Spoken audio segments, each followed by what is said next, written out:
ओम हरियम सहस्रशीर्षः पुरुषः सहस्राक्षः सहस्रजाता तपोपुंगम पुरुषये वेदपुं सर्वविदभूतम् चक्षभाभ्यम् उतम स्वेशानो जदन्ने नातिरोहति एतावानस्य महिमा तो जायास्य पुरुषः पादोष विश्वाभूता त्रिपास्य प्रतन्द्यवे त्रिपादोर्ध्वोदयत् पुरुषः पादोष्ये अभवत् पुनः ततो विभुवन्नग्रामशासनानसने अभिततोऽभिरा न जायत विराजो अधिपुरुषः सृजाति भूमिमतो पुरा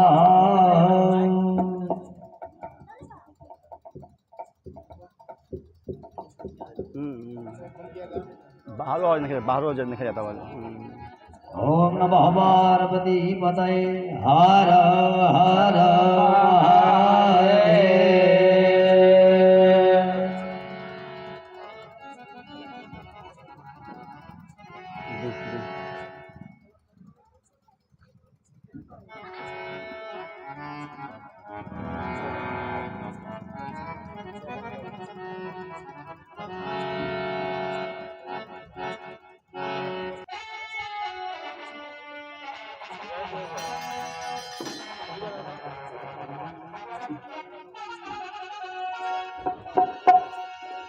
ओम नमः पार्वती पतये हर हर महादेव।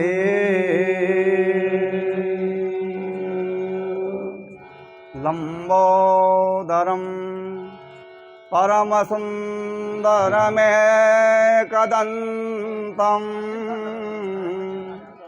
पीताम्बरं त्रिनयनं परमं पवित्रम् उद्यद्दिवाकरनिभो ज्वलकान्तिकान्तम् विघ्नेश्वरं सकलविघ्नहरं नमामि। करेण वीणां परिवादयन्ते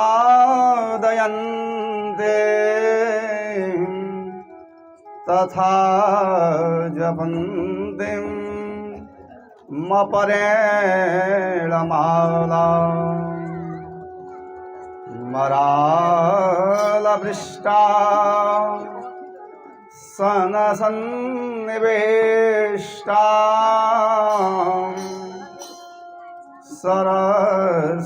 सरस्वतीं तां शिरसा नमामि। वंशी विभूषितकरां नवनीरदाभात् पीताम्बरा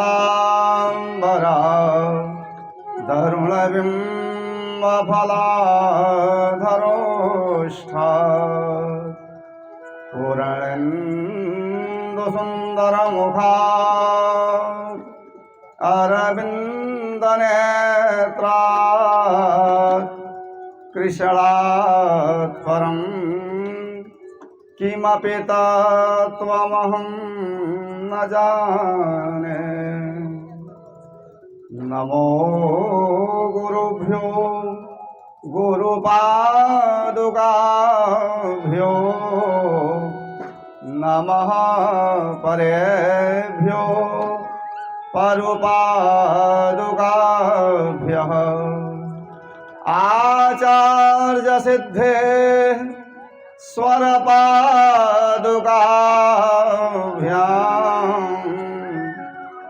नमोस्तु लक्ष्मीं पतिपादुकाभ्यः।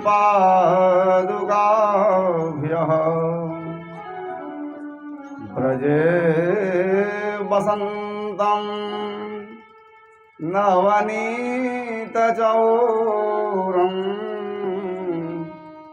गोपाङ्गनानां जदुकूलचौरम्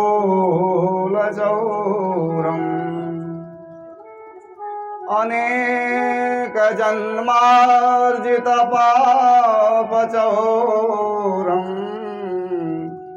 चौराग्रगण्यं पुरुषं नमामि।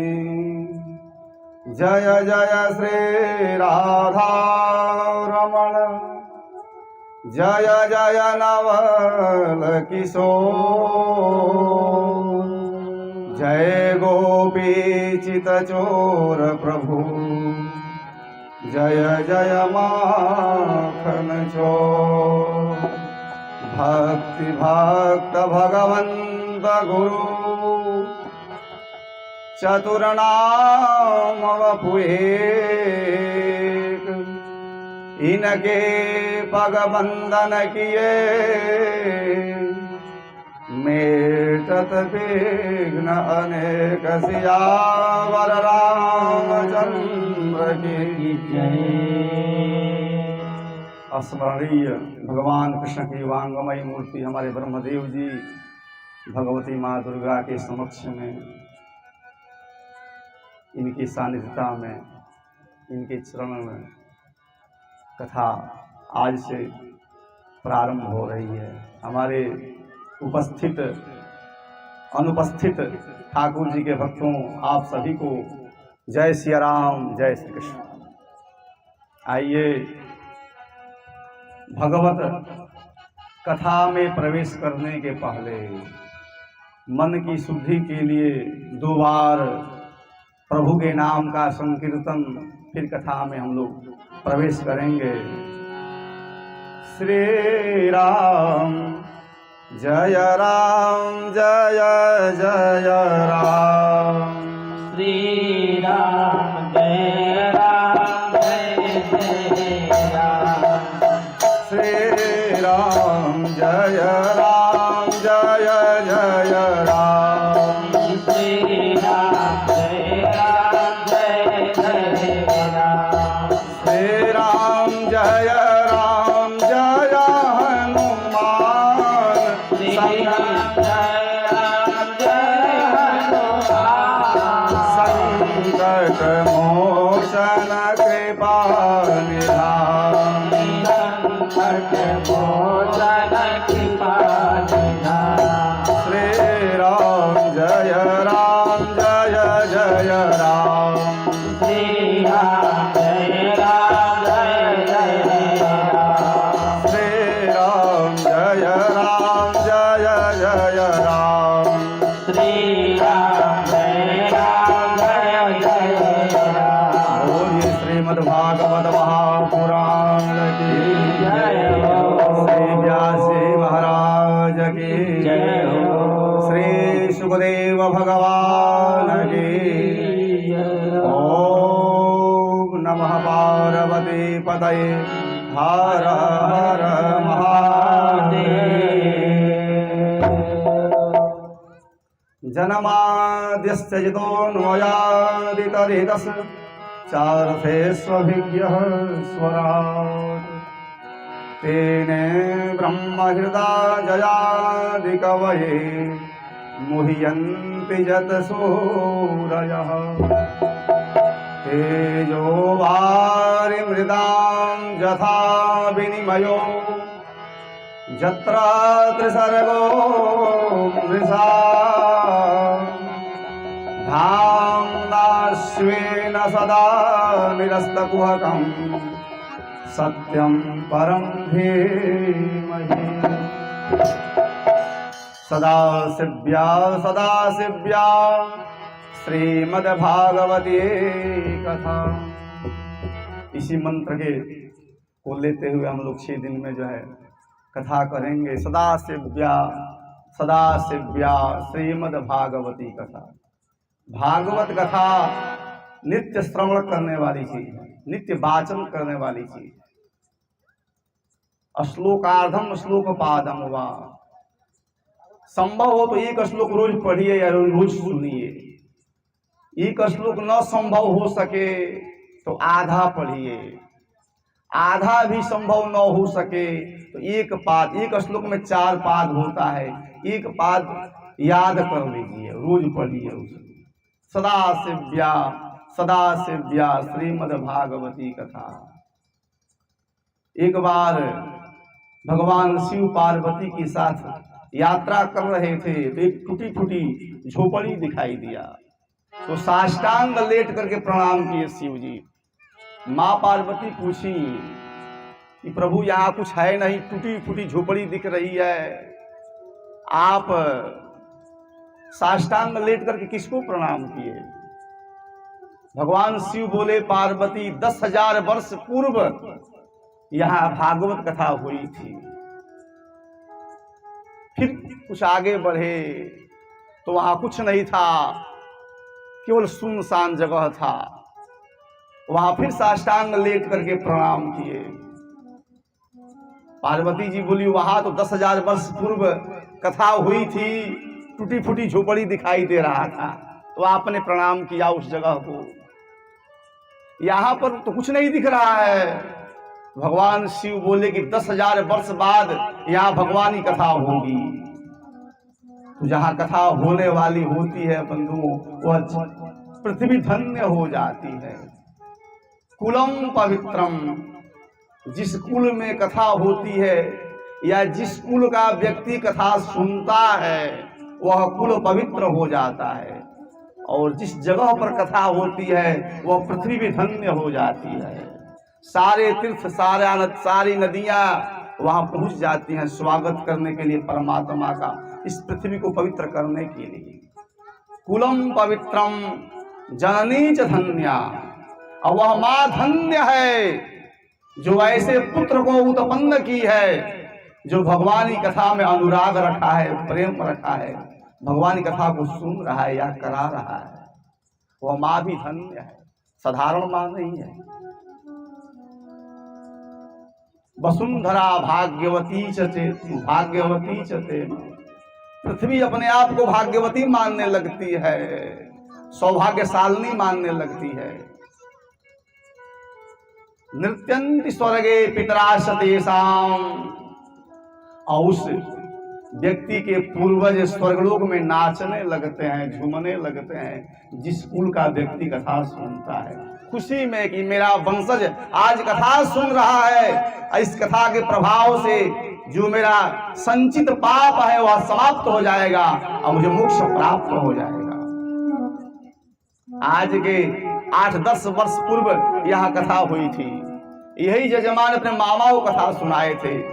इस पृथ्वी का सौभाग्य देखा जाए कि 10 वर्ष पूर्व कथा हुई थी भागवत की, जजमान वही, श्रोता अलग थे, मुख्य श्रोता अलग थे।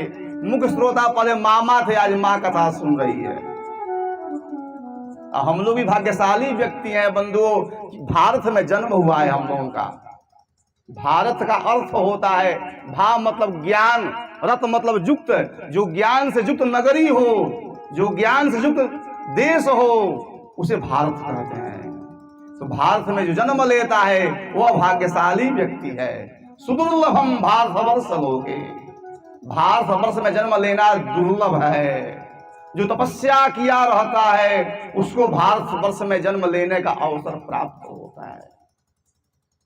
एक बार विदेशी आए भारत में, भारतीय लोगों को देखने के लिए, कि सुनने में आता कि भारतीय बहुत तेज होते हैं।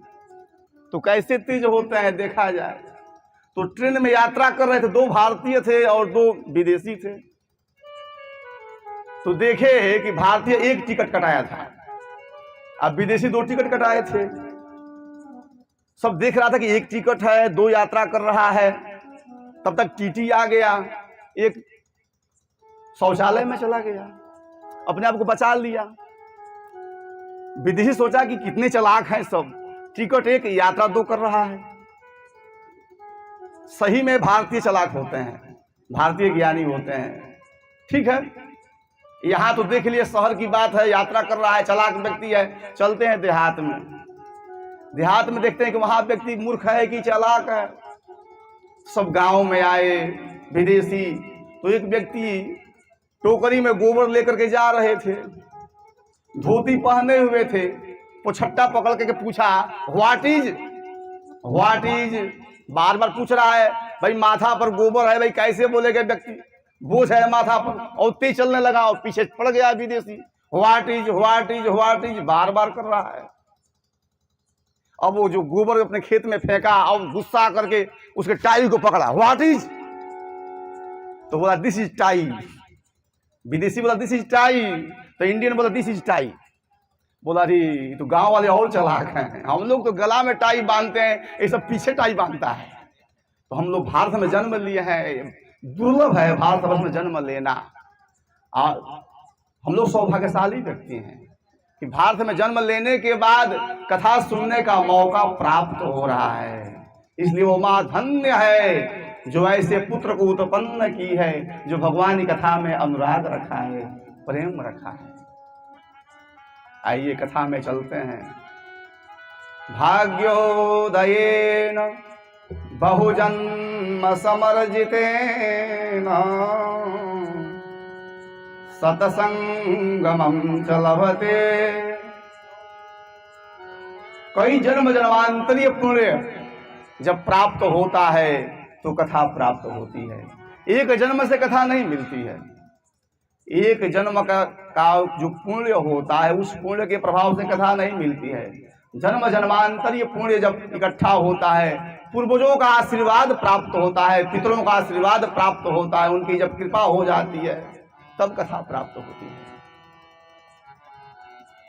एक राजा था, उनके यहाँ एक भौरेड़िया आया पत्र लेकर के। उस पत्र में लिखा था 1 लाख रुपया पत्रवाहक को दे दीजिएगा। नीचे कन्हैया लिखा था। राजा पत्र को पढ़ा, 1 लाख रुपया पत्रवाहक को दे दीजिएगा, नीचे कन्हैया लिखा था। बोला कि प्रभु का चिट्ठी है, दे दो 1 लाख रुपया। भौरेड़िया को 1 लाख रुपया मिल गया, चल दिया।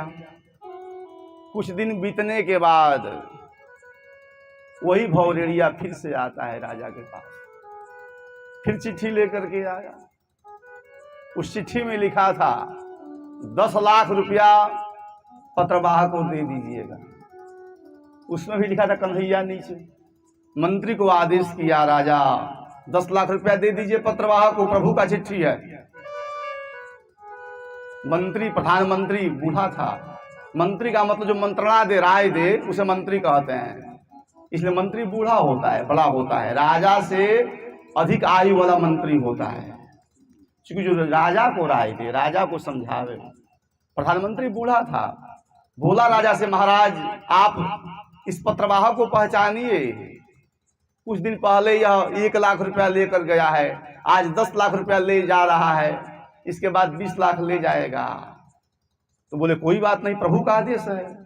तो प्रभु का आदेश नहीं है, यह कन्हैया की नकली चिट्ठी है, असली चिट्ठी नहीं है।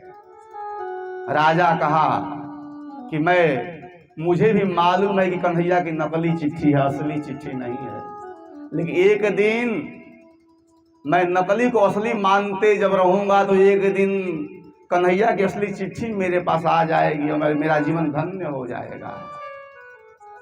इसलिए विश्वास पूर्वक, श्रद्धा पूर्वक कथा श्रवण करनी चाहिए।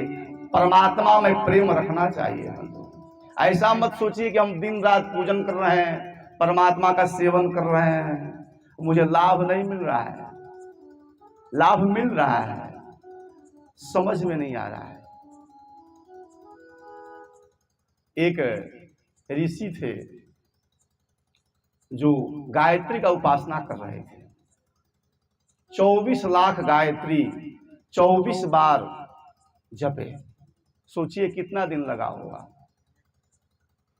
24 लाख गायत्री 24 बार जपे।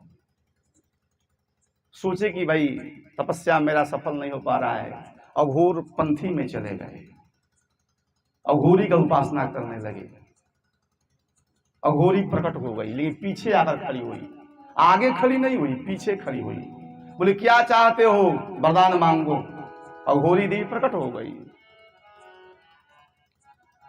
महर्षि बोले सामने आइए प्रत्यक्ष में। अघोरी देवी बोली तुम इतना तपस्या कर चुके हो कि तुम्हारे सामने आने की क्षमता मेरे पास नहीं रह चुका है। चूंकि तुम गायत्री के उपासक हो, तुम्हारे अंदर तेज आ चुका है। महर्षि बोले कि जब मेरे सामने आपको आने की क्षमता नहीं है तो आपकी उपासना करने से लाभ क्या मिलेगा मुझे?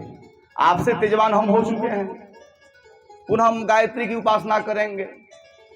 फिर गायत्री में लग गए। जब 25वां बार गायत्री जपे 24 लाख, तो गायत्री देवी प्रकट हो गई उनके सामने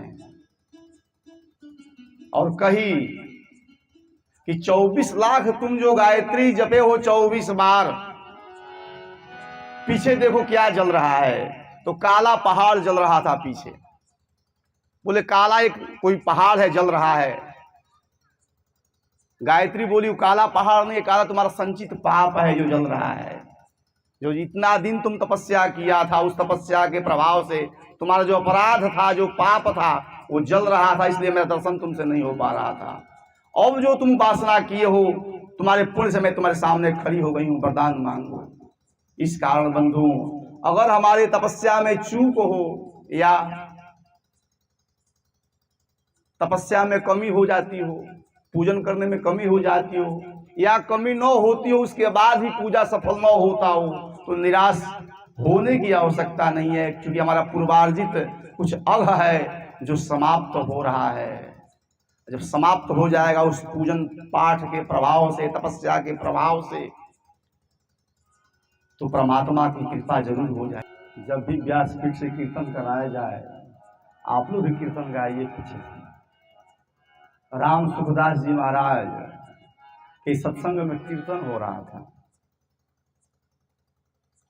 एक कीर्तन से प्रभु आएंगे, सुनने वाले सुन रहे थे, कीर्तन से उब गए। बोले कथा नहीं हो रही थी, कीर्तन से भगवान कैसे आएंगे? कुछ लोग चले गए, तब तक भगवान का प्राकट्य हो गया कीर्तन में। कीर्तन जैसा भी हो, भगवान के नाम का कीर्तन है, इसलिए उस पीछे से गाया जाता है। मृदंग क्या कहता है? तबला कहता है कि धिक्तान धिगेतान कथयति सततम, माने धिक्कार है, धिक्कार है। किसको धिक्कार है भाई? ये बताता है मृदंग, मड़ा हुआ चमड़ा बताता है कि धिक्कार है, धिक्कार है। किसको? तो जेसाम श्रीमद यशोदा सुतपद कमले नास्ति भक्ति नारायण, जो एक बार प्रभु के नाम का अपने मुख से कीर्तन न करता हो उसको धिक्कार है। कथा में मिलावट होती है, कथा में मिला करके कथा कहा जाता है, लेकिन कीर्तन में मिलावट नहीं होती है। इसलिए कीर्तन जहां भी हो, कहीं भी हो, कान में पड़े तो पीछे से दोहरा दीजिए, भले घर में बैठे हो वहीं से दोहरा दीजिए। आवाज बाहर न जा रही है, इस कारण लोग यहाँ नहीं आ पा रहे हैं, या जैसे जिस कारण से लोग न आ पा रहे हो, लेकिन जो यहाँ आने का लाभ प्राप्त होता है वो घर में बैठने का लाभ नहीं मिलेगा। आवाज जाती हो, आप सुन रहे हैं, कीर्तन कर रहे हैं, कथा सुन रहे हैं, यह इसका लाभ मिलता होगा, लेकिन जो यहाँ आने पर जो दर्शन का लाभ है वह लाभ नहीं मिलता होगा। जो यहाँ आने का लाभ है, एकोपी कृष्णस्य कृतः प्रणाम, लिखा है शास्त्र में कि एक बार जो मन से भगवान कृष्ण को प्रणाम कर लिया, दशाश्वमेधावभृतेन तुल्य, 10 अश्वमेध यज्ञ का फल प्राप्त होता है उसको। एक बार जो भागवत कथा में भागवत जी का दर्शन कर लिया, भगवान की वांगमयी मूर्ति है, कलियुग में भगवान ग्रंथ में प्रवेश कर गए। भगवान बोले कि जो ग्रंथ का दर्शन करेगा मेरा दर्शन का लाभ प्राप्त होगा। तो जो एक बार भागवत ग्रंथ का दर्शन कर लेता है उसको 10 अश्वमेध यज्ञ का फल प्राप्त होता है। लेकिन आगे कहा जा रहा है कि दशाश्वमेधावभृतेन तुल्य, 10 अश्वमेध यज्ञ का फल उसको मिलता है, लेकिन दशाश्वमेधी पुनरेव जन्म, 10 अश्वमेध यज्ञ करने वाला यजमान का पुनः जन्म होता है। लेकिन जो भागवत का दर्शन करता है उसका जन्म पुनः दोबारा नहीं होता है, वो भगवान का सायुज्य प्राप्त कर लेता है। यहाँ आने का इतना लाभ है बंधु, इसलिए यहाँ आना चाहिए, आकर के दर्शन करना चाहिए। कथा जैसी भी हो उससे मतलब नहीं है। आपके कान में भगवान की कथा तो जा रही है, आप सुन तो रहे हैं। भोजन जितना सरस होता है भजन नीरस हो जाता है। तो अगर भोजन का समय मिलता जुलता होगा तो भी इसको चेंज कर दिया जाएगा, थोड़ा सा आगे पीछे किया जाएगा, क्योंकि भोजन का से भजन नीरस हो जाता है और भजन सरस करने के लिए भोजन को नीरस करना पड़ता है। और ग्रंथकार में लिखा है ग्रंथ में कि एकाकारम द्विकारम त्रिकारम, मैं एक बार खाकर कथा सुन लीजिए। ऐसा कहीं नहीं लिखा है कि भूख करके व्रत रहकर कथा सुनिए। एकाकारम एक बार भोजन कीजिए, कथा सुन लीजिए। द्विकारम 2 बार भोजन कर लीजिए, कथा सुनिए, छोड़िए मत। त्रिकारम 3 बार भोजन कीजिए, कथा मत छोड़िए। अब सोचिए कितना छूट मिलेगा। एक बिंदवलिया के मिश्र जी गए शंभू बाबू के यहाँ, सच्ची घटना बता रहे हैं, नाम नहीं रखेंगे, लेकिन मिश्र परिवार ही गए थे बिंदवलिया के, और बिंदवलिया के जजमान है हमारे यहाँ। तो गए कि हमको भूख कम लग रहा है, डॉक्टर साहब बोले कि भाई क्या खाते हैं? तो बोले कि सुबह में बच्चे जाते हैं स्कूल में तो रोटी बनता है तो रोटी खा लेते हैं, और 12 बजे चावल दाल खा लेते हैं। हमारे लड़का जो बेटे हैं नौकरी करते हैं गोपालगंज में, तो शाम को भूजा लेकर आते हैं, वो भी खा लेते हैं, रात में फिर रोटी खा लेते हैं। तो डॉक्टर साहब बोले कि हमको खाने के लिए आए हैं आप। तो भोजन को नीरस करना पड़ता है भजन के लिए बंधु। इसमें तो लिखा है कि भाई 3 बार खाइए, 4 बार ही खा लीजिए, भूजा वूजा मिला करके 4 बार हो ही जाएगा। लेकिन कथा मत छोड़िए, कथा में आइए। चलिए कथा में प्रवेश करते हैं हम लोग। सच्चिदानंद रूपाय विश्वोत्पत्त्यादि हेतवे तापत्रय विनाशाय श्री कृष्णाय वयं नुमः। भगवान सतचित आनंद है। सत्य का मतलब होता है जो त्रिकाल बाधित सत्य हो, जो तीनों कालों में विद्यमान हो, उस सत्य कहते हैं।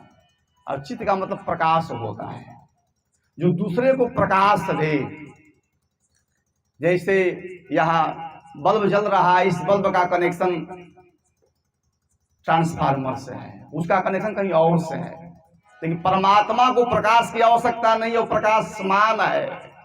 चित्त का मतलब प्रकाश होता है और आनंद, और भगवान आनंद देते हैं सबको। जो है आनंद का उल्टा नहीं होता है, मिलाइएगा आप लोग, आनंद का विलोम नहीं होता है। सोचिएगा थोड़ा सा, भगवान आनंद स्वरूप हैं, सबको आनंद देते हैं। करते क्या है परमात्मा?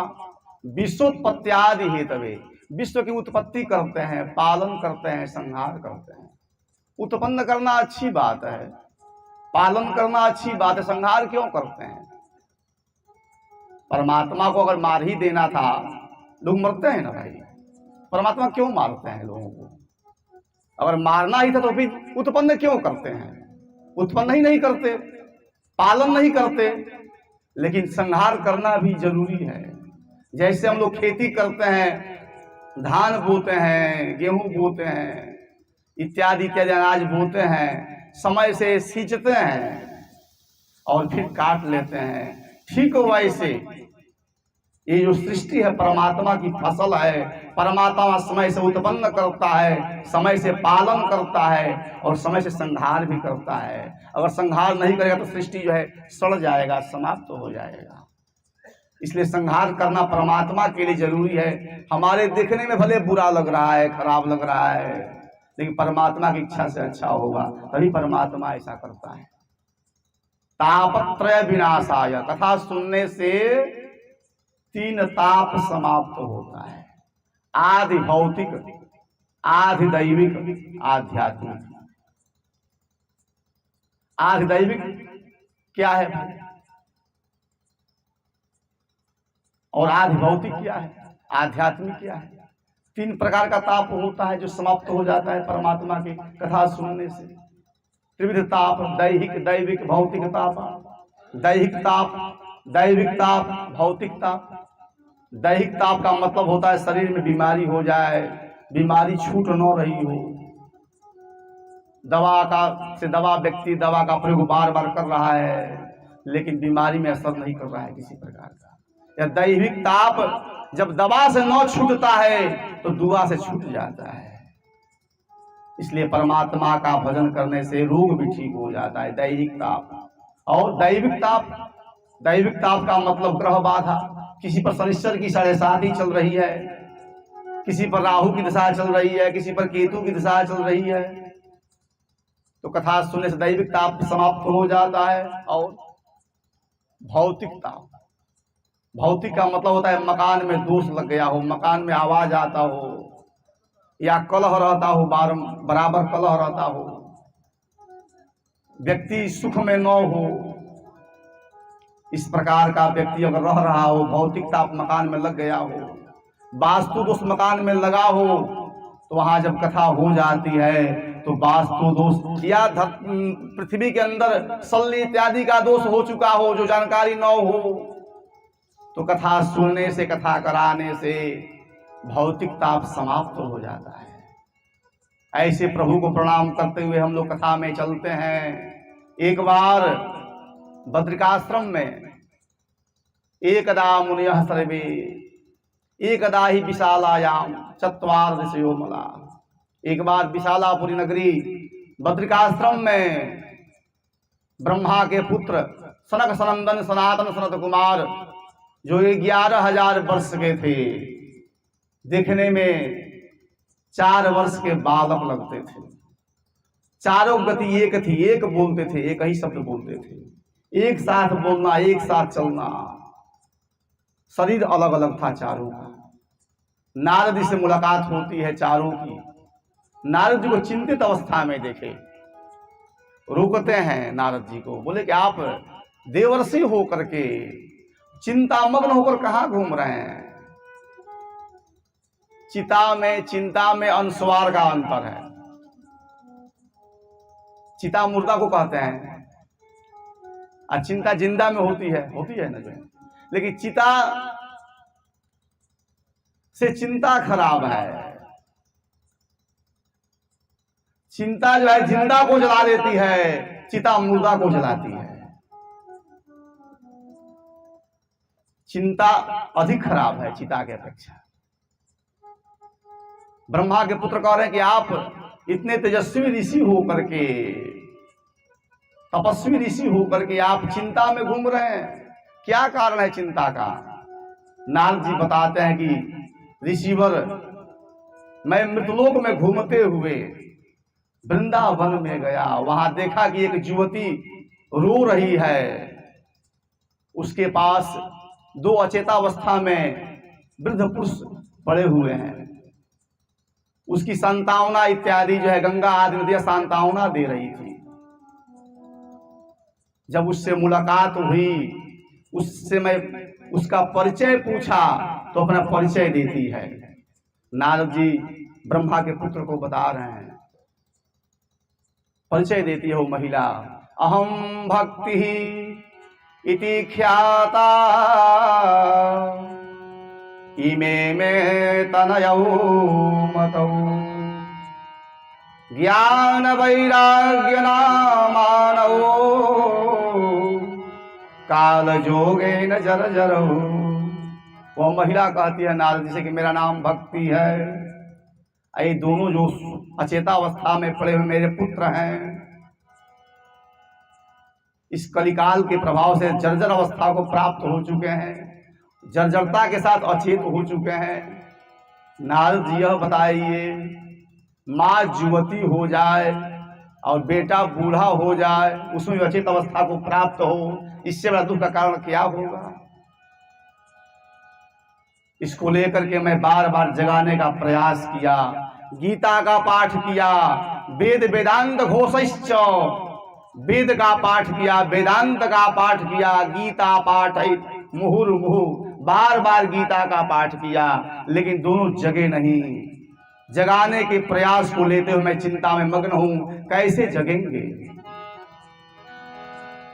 चारों पुत्र ब्रह्मा के कहते हैं कि नारद जी वेदांत से, वेद से नहीं जगेंगे, वो तो भागवत से जगेंगे। नारद जी बोले भागवत क्या है भाई? तो भागवत फल है, वेद रूपी वृक्ष का फल भागवत है। जैसे आम के पत्ता को चबाने से रस नहीं मिलता है, छाल को चबाने से रस नहीं मिलता है, या उसके डाढ़ को चबाने से रस नहीं मिलता है। रस मिलता कहाँ है? फल से मिलता है। वही फल कब? जब पक जाता है तब उसका रस प्राप्त होता है। तो यह भागवत क्या है? वेद रूपी वृक्ष का पका हुआ फल है। इसमें न गुठली है न छिलका है, केवल पीना ही पीना है, ऐसा फल है। निगम कल्पतरोर गलितम फलम। यह भागवत क्या है कि वेद रूपी वृक्ष का गलित फल है, पका हुआ फल है, और सुखदेव जी के मुख से निकला हुआ है। सुखमुखादमृता द्रव संयुतम पिबत भागवतम रसमालयम। इसको पीते रहिए। कब तक? आलयम मोक्ष पर्यंतम। जब तक प्राण रहे शरीर में तब तक पीते रहिए, तब तक सुनते रहिए, तब तक पाठ करते रहिए, मोक्ष पर्यंतम।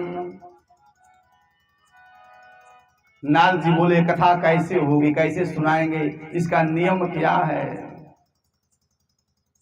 सनकादि ऋषि बोले वृंदावन से आप हरिद्वार में लेकर के आ जाइए। वृंदावन से बद्रिकाश्रम के बीच का भाग हरिद्वार है, आप हरिद्वार में लेकर के आ जाइए। और हम लोग यहाँ से हरिद्वार पहुंच जाते हैं, आधा आप चलिए आधा हम चलते हैं, बीच में पहुंचा जाए, कथा हो जाएगी। बोले जो अचेत है वो कैसे प्रकट होंगे? भक्ति तो आ जाएगी, लेकिन जो अचेतावस्था में वो कैसे प्रकट होगा? तो बोले संकल्प से सिद्धि होती है। उसके नाम से संकल्प जब हो जाएगा और कहीं भी रहेगा, उसके कान में आप पहुंच जाएगा, वो आ जाएगा, उपस्थित हो जाएगा। नारद जी कथा का आयोजन करते हैं हरिद्वार में। सारे ऋषियों को, पर्वतों को, सबको निमंत्रण दे दिए।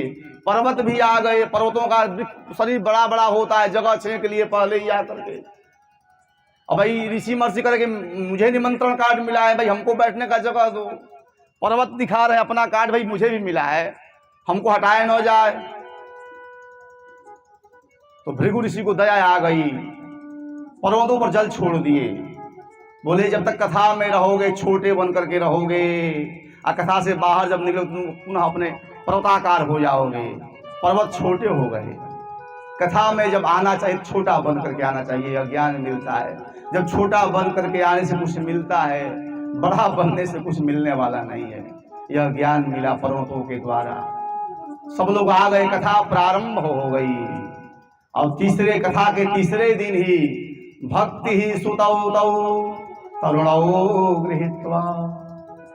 भक्ति के दोनों पुत्र कथा के प्रभाव से तरुण अवस्था को प्राप्त हो गए। प्रेमैक रूपा सहसा विराजित। और प्रेमावस्था में जो है खुशी से नाचते हुए झूमते हुए प्रकट होते हैं। और कहते क्या है कीर्तन करते हुए, श्री कृष्ण गोविंद हरे मुरारे, हे नाथ नारायण वासुदेवा। श्री कृष्ण गोविंद हरे मुरारे, हे नाथ नारायण वासुदेवा।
भागवत महापुराण की जय हो।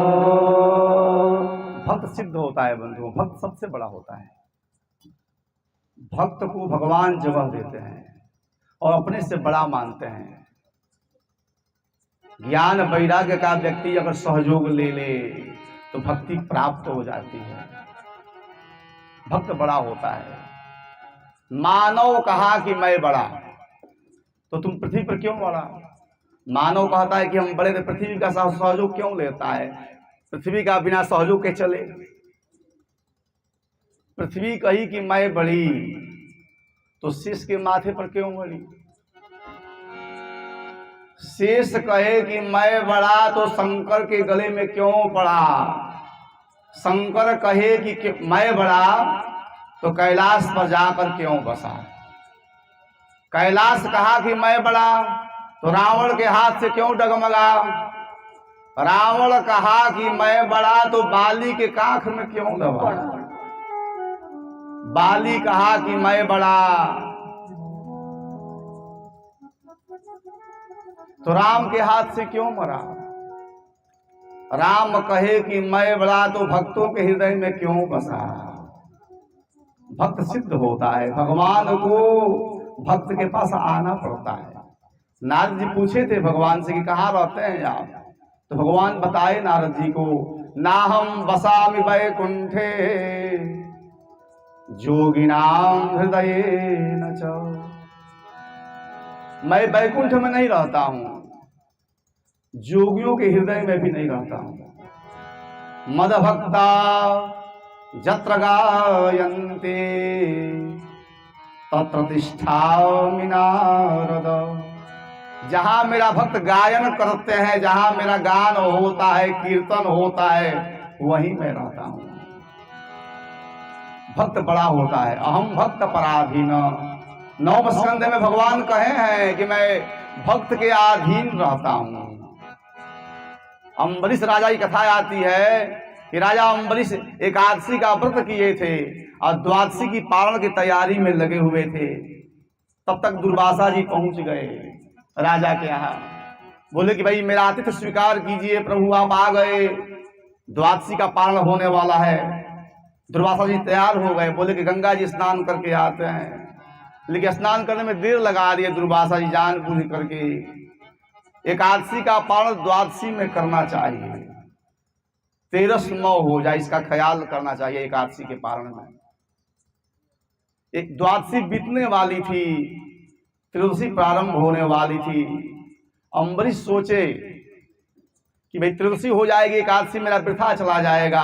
तो जैसे गंगा जल तुलसी दल मिला करके पारण करना चाह रहे थे, तब तक दुर्वासा जी पहुंच गए। बोले कि तुम मेरा अनादर कर दिया, मैं तुमको भस्म कर दूंगा अभी जला करके। बोले महाराज क्षमा कीजिए, मैं अनादर आपका नहीं किया हूं, द्वादशी बीत रही है। बोले नहीं नहीं, तुम मेरा अनादर कर दिया। जटा को पटके एक राक्षसी प्रकट हो गई कृत्या, राजा को मारने दौड़ी। भगवान स्वयं प्रकट हो गए, चक्र को छोड़ दिए। चक्र जो है राक्षसी को जला दिया और ऋषि का पीछा कर दिया। ऋषि भागने लगे। ऋषि ब्रह्मलोक, विष्णुलोक, शिवलोक, तीनों लोकों में गए, कहीं शरण उनको नहीं प्राप्त हुआ। अंतिम में जब भगवान के पास आए, बोले रक्षा मैं नहीं करूंगा, रक्षा वो करेगा, भक्त मेरा करेगा।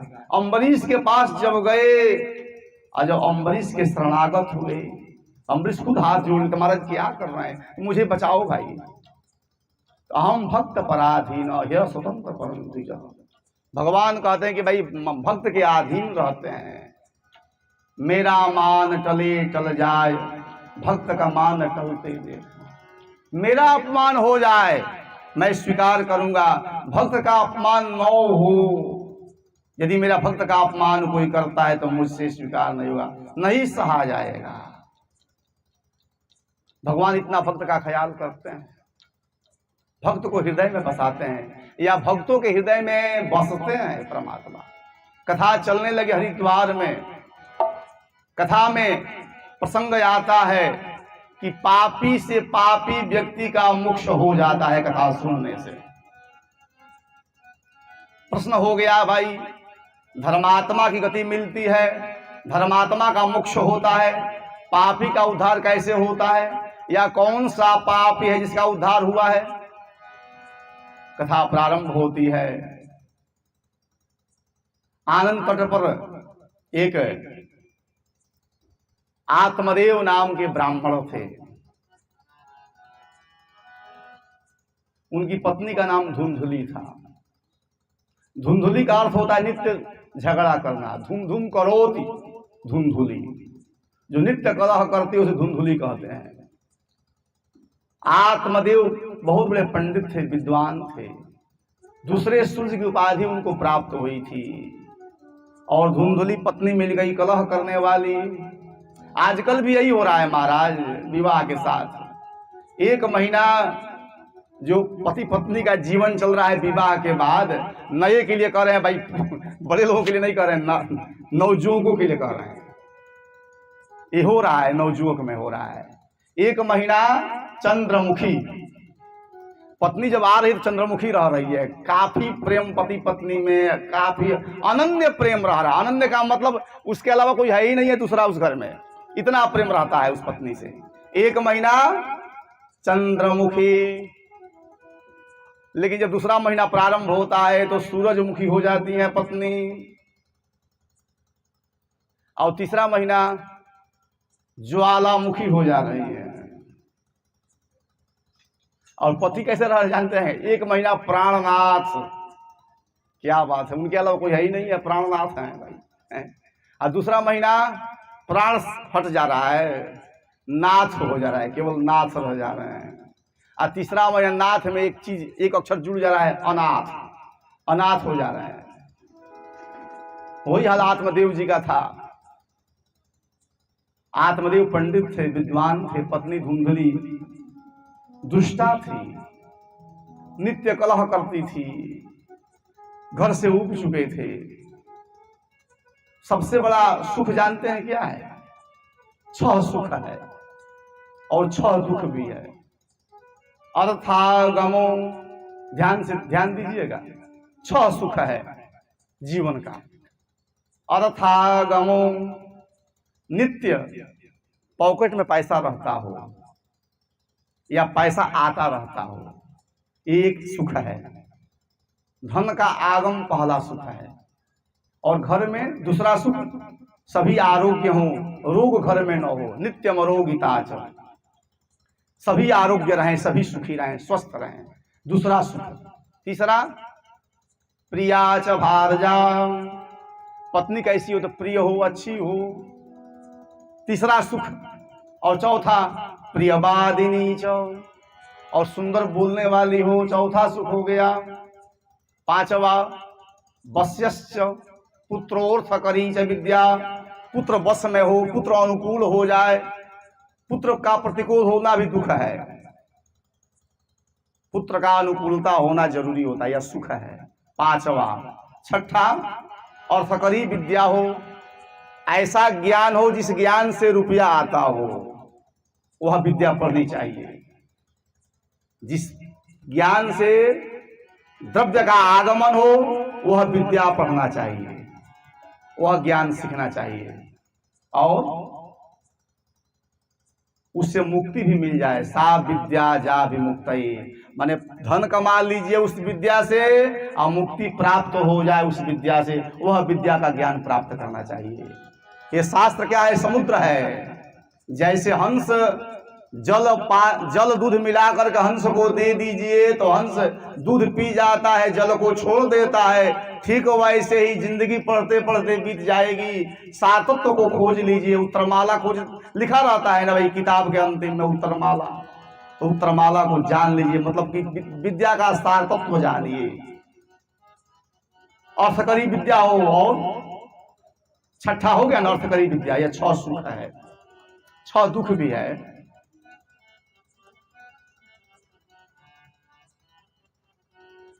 6 सुख जिसके पास 9 हो, सबके पास 6 सुख नहीं मिलता है, लेकिन कुछ तो होता ही है सबके पास है। यह सुख का कारण है। पत्नी खराब हो यह दुख है। आत्मदेव दुखी थे कि पत्नी को लेकर के, और दूसरा संतान नहीं था, दूसरा दुख।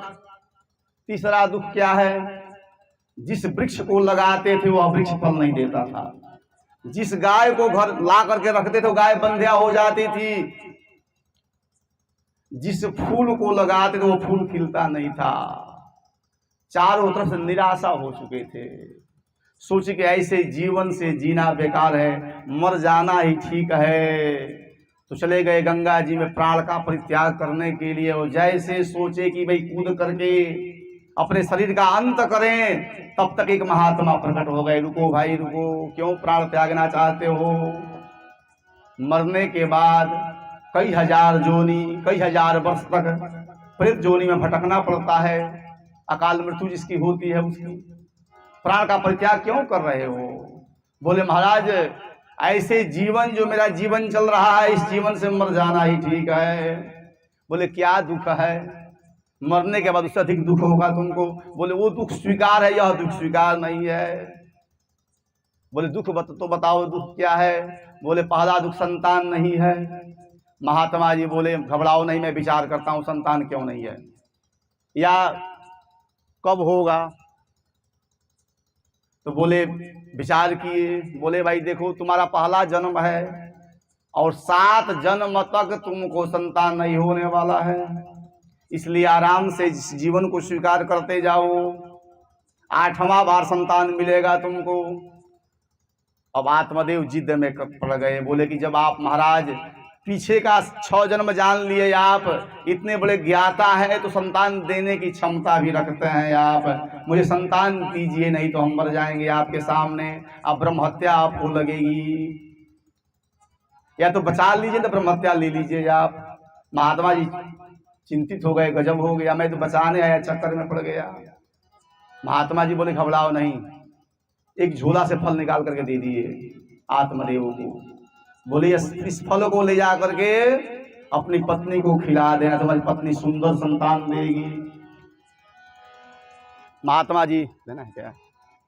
दीजिए, आइए 2 फल हरिनाम संकीर्तन।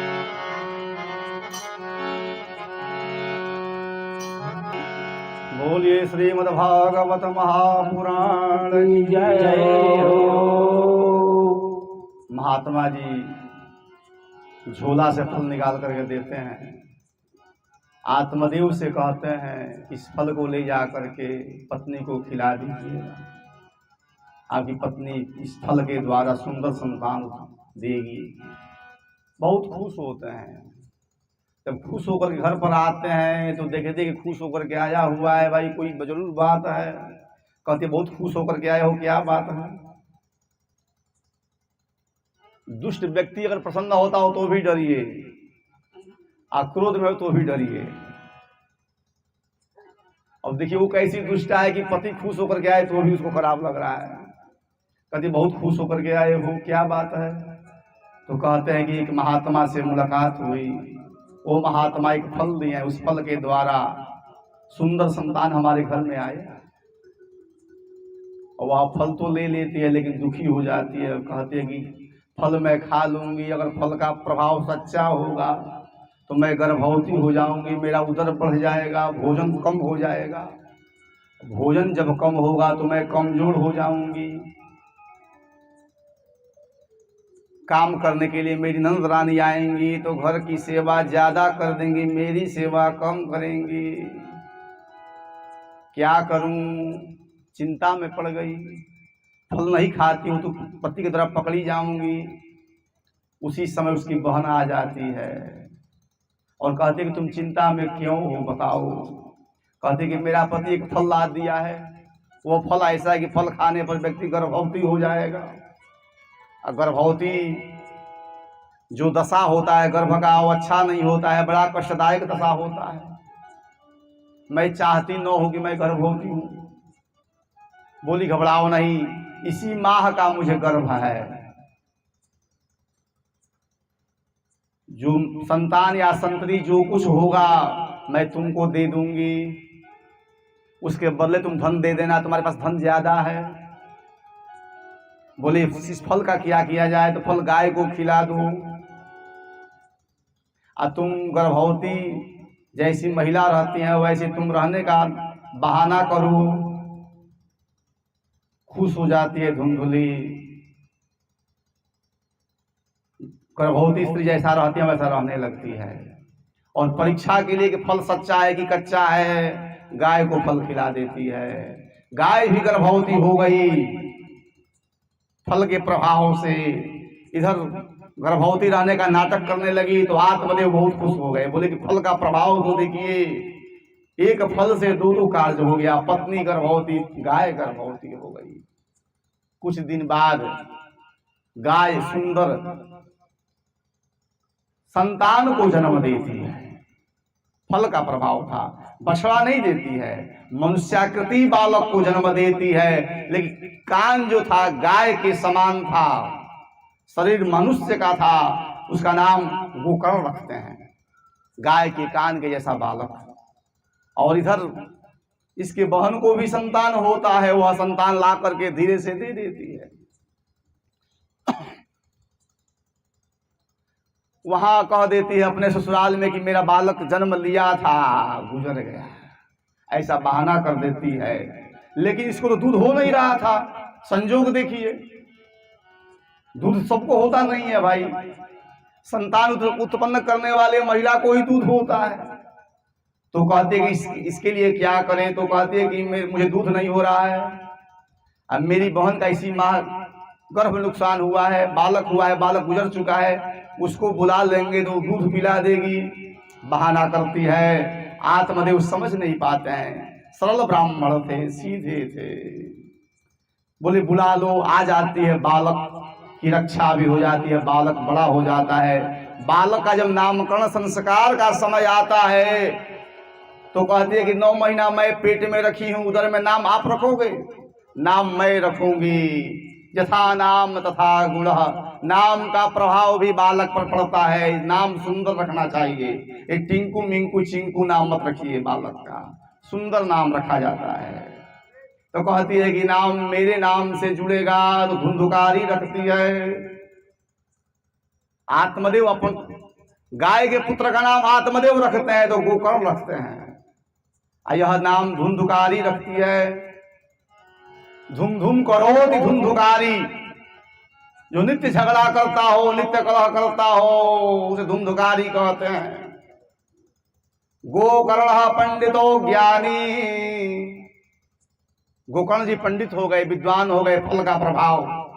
धुंधुकारी महाखलह, धुंधुकारी खल हो गया, चोरी करने लगा।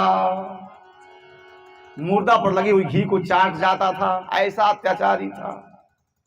देख करके दुखी हो गए आत्मदेव जी। महात्मा जी समझाए थे आत्मदेव को कि जो प्रजारूप की जो तुम कामना कर रहा है आत्मदेव छोड़ दो। मुंचा ज्ञानम प्रजारूपम बलिष्ठाम कर्मणो गति। जो प्रजारूप जो संतान की इच्छा जो रखे उसको हटाओ, मुंच छोड़ दो उसको। जो है संतान से सुख तुमको मिलेगा नहीं। याद आने लगा उस दिन की बात, महात्मा की बात की। महात्मा जी समझाए थे कि संतान से दुख होगा, सुख नहीं होगा। वह दिन आ गया पास में, दुखी हो गए। लेकिन जो संतान बड़ा संतान था, विद्वान था, समझाता है आत्मदेव को। बोले निराश क्यों हो रहे हैं आप? समझा रहे हैं। कहते हैं कि देहे स्थिमान सरुधिरे अभिमतिम त्यजत्वम जाया सुतादिषु सदा ममता विमुंच।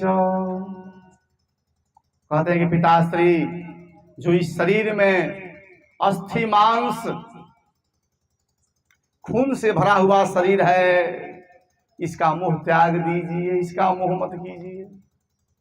जाया सुतादिषु सदा ममतां विमुंच।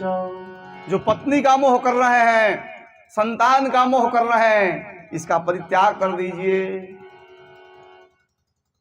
और भगवान के शरण में जाने का प्रयास कीजिए।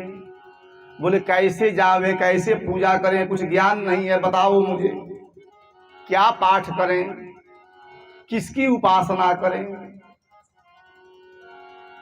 तो कहते हैं कि भागवत जी के 10वें स्कंद का पाठ अगर आपके द्वारा 60 बार हो जाए तो गोलोक धाम से भगवान प्रकट हो जाएंगे।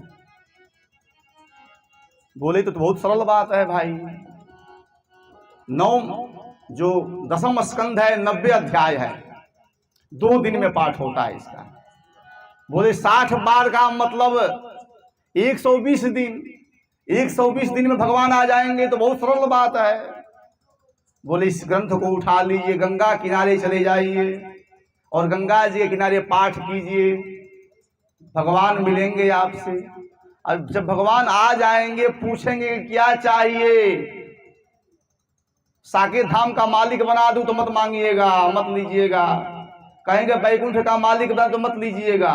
तो बोले कि मांगेंगे क्या भाई, क्या लेंगे उनसे हम?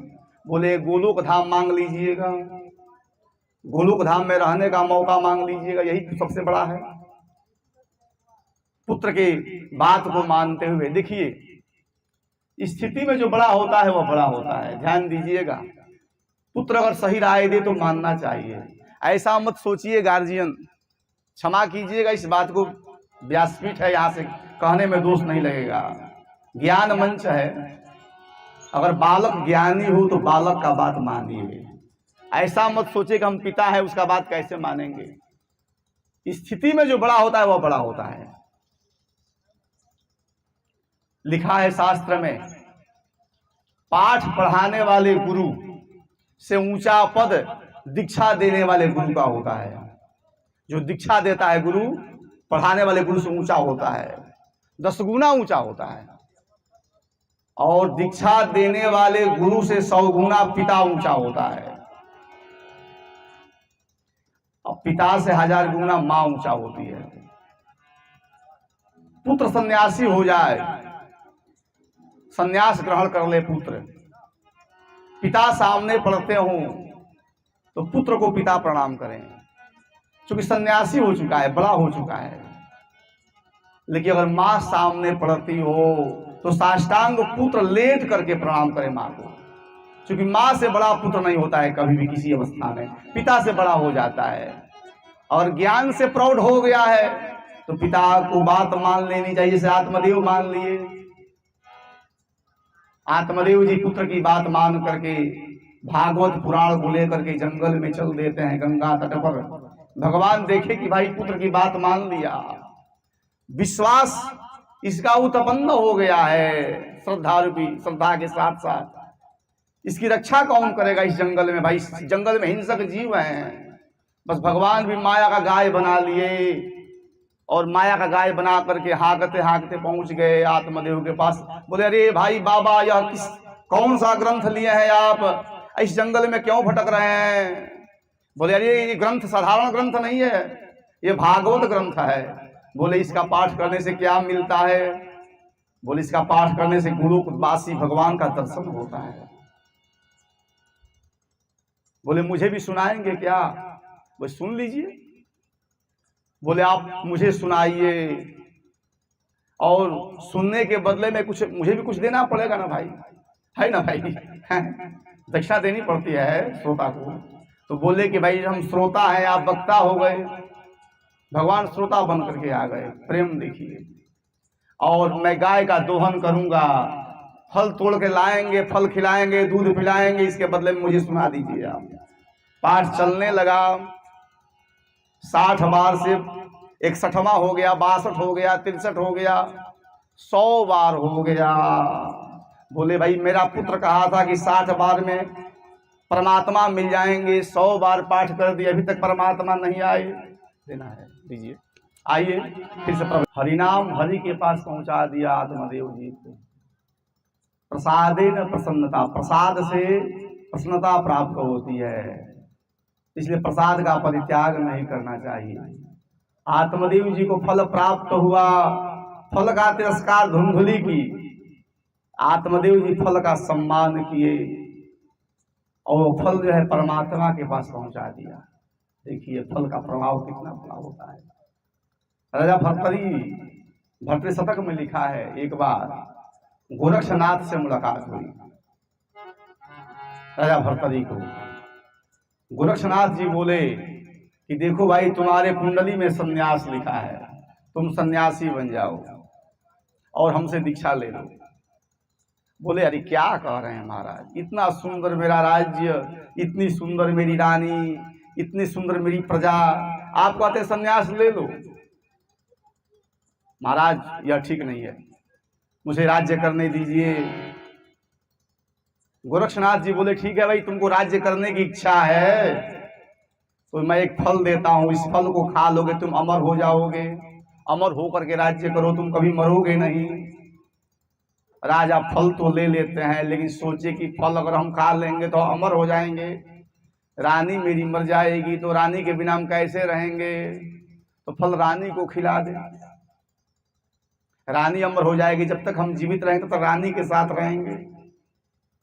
राजा फल को ला करके अमर फल रानी को दे दिए और बोले कि यह अमर फल है, आप अमर हो जाओगी, ला करके दे दिए। लेकिन रानी राजा को नहीं चाहती थी, रानी मंत्री को चाहती थी। ध्यान दीजिएगा फल कहाँ जा रहा है, फल की गति क्या होती है। रानी सोची कि मैं अमर होकर क्या करूंगी, मेरा मंत्री मर जाएगा, तो रानी मंत्री को फल दे देती है कि मंत्री खाकर अमर हो जाएगा, मंत्री के साथ रहूंगी। मंत्री भी रानी को नहीं चाहता था, मंत्री वेश्या को चाहता था। उस राज्य में एक वेश्या रहती थी, उसको मंत्री चाहता था। मंत्री सोचा मैं अमर होकर क्या करूंगा, मेरी वेश्या मर जाएगी, अगर वेश्या अमर हो जाती है तो मैं जब तक रहूंगा वेश्या के साथ रहूंगा। वेश्या को दे दिया फल, बोला कि यह अमर फल है।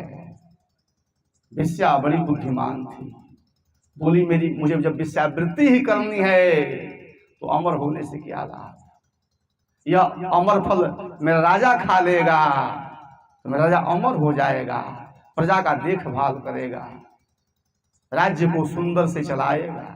इसके बाद जो राजकुमार अच्छा होगा कि नहीं होगा इसका कोई भरोसा नहीं है, राजा मेरा ठीक है। वह फल ला करके राजा को दे दिए। वेश्या जब फल को प्राप्त किए तो बोले थे अमर फल है, तुमको कैसे मिला, बोले मंत्री दिया है। पता करने लगे, पता करते करते मालूम चल गया कि रानी के द्वारा मंत्री को, मंत्री के द्वारा वेश्या को, अब वेश्या के द्वारा पुनः राजा के पास फल आ गया। राजा कहते हैं याम चिंतयामि सततम महिषा विरक्ता साप्यन्नमिच्छति जनम स अनोन्य सक्ता। कह रहे हैं जिसका मैं निरंतर चिंतन करता हूं, अहरनिश रानी का चिंतन करता हूं, वो मुझसे विरक्त है, मुझको नहीं चाहती है और वो अन्य को चाहती है। लेकिन जिसको चाहती वो भी इसको नहीं चाहता है। तो कहते हैं कि याम चिंतयामि सततम महिषा विरक्ता साप्यन्नमिच्छति जनम स अनोन्य सक्ता अस्मत् कृते च परितुष्यति काचिदन्या धिक्तांच तांच मदनंच इमांच मांच। धिक्कार है इस काम को, इस मदन को जिसके पीछे मैं मर रहा हूं। मैं जिसको चाहता हूं उसको नहीं चाहती है, और जिसको वो चाहती है उसको वो नहीं चाहता है। इसलिए धिक्कार है इस काम को, इस काम के पीछे जो है मर रहे हैं। चले गए गोरक्षनाथ के पास और बोले महाराज दीक्षा दे दीजिए, हम संन्यास लेंगे। फल जो है फल वाले के पास पहुंचा दिया। देखिए सन्यास कुंडली में सन्यास लिखा था राजा को, सन्यासी बनने चले गए। सन्यास का अर्थ ऐसा नहीं कि 5 गाड़ी हो जाए, 5 मठ हो जाए। आजकल कैसे ही क्या कहा जाए, शिकायत तो यहाँ से करनी नहीं चाहिए इस मंच से, ऐसा ही सन्यासी आजकल के हो रहे हैं। साधु का मतलब जिसका जीवन दूसरे के लिए बीते। वृक्ष का लक्षण साधु में होना चाहिए। वृक्ष स्वयं फल नहीं खाता है, दूसरे को फल खिलाता है। नदियां जल स्वयं नहीं पीती हैं, दूसरे को जल पिलाती हैं। बरखा होता है तो वृक्ष बरखा का सहन कर लेता है, लेकिन थोड़ा बहुत बचा लेता है। बरखा से जो आश्रय में आ जाता है, आश्रित व्यक्ति को बचाता है, धूप से बचाता है, यह महात्मा का लक्षण है, साधु का लक्षण है। सर्वम न्यासः करोति इति सन्यासी, जो शरीर का न्यास कर दे उसे सन्यासी कहते हैं। आजकल का ऐसा हो नहीं रहा है, उल्टा हो गया है। इस कारण से विपरीत होने के कारण विपरीत व्यवस्था भी बन चुकी है, उल्टी व्यवस्था बन चुकी है। आत्मदेव जी महाराज के पास चला जाए हम लोग। आत्मदेव जी 100 बार पाठ कर लिए, परमात्मा का दर्शन उनके जानने में नहीं हो रहा है। सोचे पुत्र कहा है कि दर्शन हो जाएगा, पुत्र की बात मिथ्या हो नहीं सकती है, दर्शन हो नहीं रहा है, क्या करें अब। तो ग्रंथ को उठाए और सोचे कि ग्रंथ को भी प्रवाहित कर दें, अपने आप को भी प्रवाहित कर दें गंगा जी में। जैसा सोचे कि ग्रंथ को प्रवाहित कर दें, अपने आप को प्रवाहित कर देते तो भगवान का प्राकट्य हो गया। बोलिए भक्तवत्सल भगवान की जय। भगवान बोले क्या चाहते हो? मैं तो उसी दिन से तुम्हारे पास हूं, आपने मुझे बताया नहीं कि मेरे पास आप हैं। बोले मुझे तुम जानने का कोशिश नहीं किया, मैं क्या करूं? तुम मुझे समझा ही नहीं, हम क्या करें? भगवान तो किसी रूप में आ सकते हैं ना भाई। कथा हो रही है तो भगवान यहाँ भी है, हनुमान जी हैं, सभी हैं यहाँ पर। हम जानना नहीं चाह पाते हैं, जान नहीं पाते हैं, या जानने की कोशिश नहीं करते हैं। भगवान बोले तुम जानने का कोशिश नहीं किया, तुम केवल ये देखते कब परमात्मा आएंगे। मैं तो उसी दिन से तुम्हारे साथ हो गया हूँ। अगर हम परमात्मा के प्रति पैर को बढ़ाते हैं तो परमात्मा जो है आ जाते हैं खींचने के लिए अपने पास। कृष्ण का अर्थ होता है कर्षति कृष्ण, जो अपने आप में खींच ले, जो अपने में खींच ले, उसे कृष्ण कहते हैं। कृष्ण का अर्थ होता है खींचना, आकर्षण कर ले। आत्मदेव जी महाराज का दर्शन होता है, परमात्मा का दर्शन होता है आत्मदेव जी को। इधर आइए, अब हम लोग जो है इधर चलते हैं। आत्मदेव जी चले गए परमात्मा की उपासना में, परमात्मा का दर्शन हो गया, गोलोक धाम प्राप्त हो गया। गोकर्ण जी महाराज देखे घर में जो है अत्याचार हो रहा है, तीर्थ यात्रा में निकल गए। माँ अकेली बचती है, अब धन मांगता है, वेश्यागामी हो गया, धुंधकारी। 5 वेश्या को रख लिया। वेश्या धन की भूखी होती हैं, शरीर की भूखी नहीं होती हैं। धन मांगने लगी, माँ से धन मांगने लगा, माँ को पीटने लगा। माँ सोची कि ऐसे पुत्र के साथ रहने के अलावा मैं मर जाती ठीक होता। तो निकलती है घर से, कुआं में कूद करके प्राणांत कर लेती है अपने आप को। अकेला हो गया, खुशी हो गया, वाह अब तो मकान वैभव सब मुझे प्राप्त हो गया। घर में लाता है, रखने लगा, लेकिन घर में वृत्ति जरूरी है ना भाई, आय होगा तब ना भोजन चलेगा। वृत्ति में वित्त में अंतर होता है। वृत्ति का मतलब आय होता है, वित्त का मतलब धन होता है। तो धन से की अपेक्षा वृत्ति का अधिक महत्व है, आय का अधिक महत्व है। धन समाप्त हो जाता है, रखा धन खाने के लिए कारण, लेकिन वृत्ति समाप्त नहीं होता है। वृत्ति जब रहेगा, धन का आय रहेगा, तो धन समाप्त नहीं होगा। धुंधुकारी के पास वृत्ति नहीं था, वित्त था, वित्त समाप्त हो गया। वेश्या बोली धन लाओ, धन लाओ। राजा के यहाँ चोरी करने चला गया, राजा के यहाँ चोरी करता है, धन लाता है, ज्यादा संपत्ति लाया, अचल संपदा लाया। कहता है वेश्याओं से कि इतना मैं धन ला दिया हूं कि जीवन में धन समाप्त नहीं होगा। तुम लोग खाते खाते जो है मर जाओगे, एक दिन धन समाप्त नहीं होगा। वेश्या पूछने धन कहाँ से लाए हो? बोला चोरी करके राजा के यहाँ से लाए हैं। 5 वेश्या आपस में विचार करती हैं कि जिस दिन धन का छानबीन होगा राजा के यहाँ, तो धन पकड़ा जाएगा, और धन के साथ साथ पति भी पकड़े जाएंगे, और पति के साथ पत्नियां पांचों पकड़ी जाएंगी। इससे अच्छा है कि धन को बचा लिया जाए, हम लोग पति को मार दिया जाए।